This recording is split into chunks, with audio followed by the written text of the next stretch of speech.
Balik deh. Assalamualaikum warahmatullahi wabarakatuh. Kali ini kita akan bahas tentang populasi dan sampel. Bersama saya, Ibu Poni. Baik, kita bahas dulu apa itu populasi dan sampel. Populasi adalah wilayah generalisasi yang terdiri dari objek yang memiliki karakteristik sesuai dengan yang ditetapkan oleh peneliti. Dan sampel merupakan bagian dari populasi yang memiliki karakter yang sama dengan populasinya. Jadi sebagai contoh, kalau misalkan kita berbicara sampel, sampel itu adalah bagian kecilnya saja, seperti tatkala kita bicara soal sampel darah, sampel urin, dan lain sebagainya, itu hanya sebagian saja, ya sedikit saja. Dari sebagian kecil itu akan mencerminkan dari populasinya.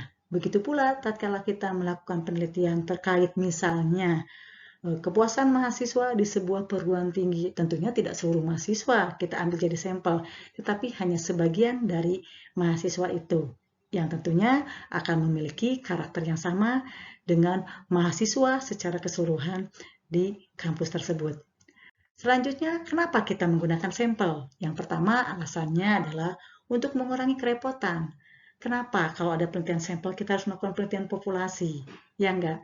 Biar nggak repot. Karena dengan sampel pun bisa mewakili karakteristik dari populasi. Yang kedua, jika populasinya terlalu besar, maka akan ada yang terlewati. Pastilah kalau misalkan populasinya jutaan, ratusan ribu, dan lain sebagainya, ada kemungkinan ya sampel akan terlewat. Oleh karena itu, kita gunakan penelitian sampel. Nah, dengan penelitian sampel pun maka akan lebih efisien dan juga mudah dalam pengumpulan data. Dan alasan terakhir apa? Seringkali tidak mungkin dilakukan penelitian dengan populasi karena besarnya populasi tentunya. Nah, permasalahan dalam sampel adalah yang pertama, berapa sih jumlah sampel yang akan kita ambil. Nah, nanti ini tentunya akan ada materi khusus saya terkait dengan jumlah sampel ini ya, akan kita bahas di materi selanjutnya. Dan yang kedua adalah bagaimana teknik pengambilan sampelnya. Pakai teknik apa nih untuk mengambil sampel ini dengan populasi yang seperti ini?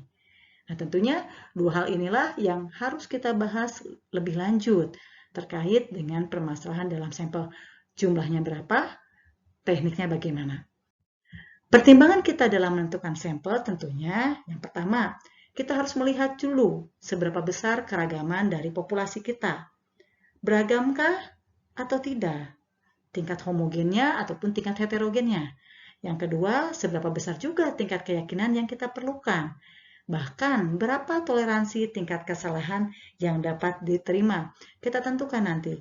Tingkat toleransi kesalahannya apakah di 5% ataukah di 10%, ya, sehingga nanti kita akan mendapatkan tingkat kebenarannya entahkah di 90% ataukah di 90%. Dan apa tujuan penelitian yang akan dilakukan. Tentunya dalam rangka kita menentukan sampel, kita pun harus lihat juga sebenarnya apa sih tujuan penelitian kita. Sehingga sampel yang kita ambil tentunya adalah sampel-sampel yang benar-benar representatif. Dan pertimbangan kita dalam menentukan sampel pun, karena kita sebagai peneliti pun memiliki keterbatasan. Oleh karena itu, kita melakukan penelitian dengan sampel. Nah, prosedur penentuan sampelnya yang pertama kita harus lakukan identifikasi populasi target kita. Kemudian kita pilih kerangka sampelnya dan tentukan metode pemilihan sampelnya serta rencanakan prosedur pemilihan unit sampel, tentukan ukuran sampelnya, tentukan unit sampelnya, dan pelaksanaan kerja lapangannya tentunya nanti yang harus kita lakukan sebagai seorang peneliti.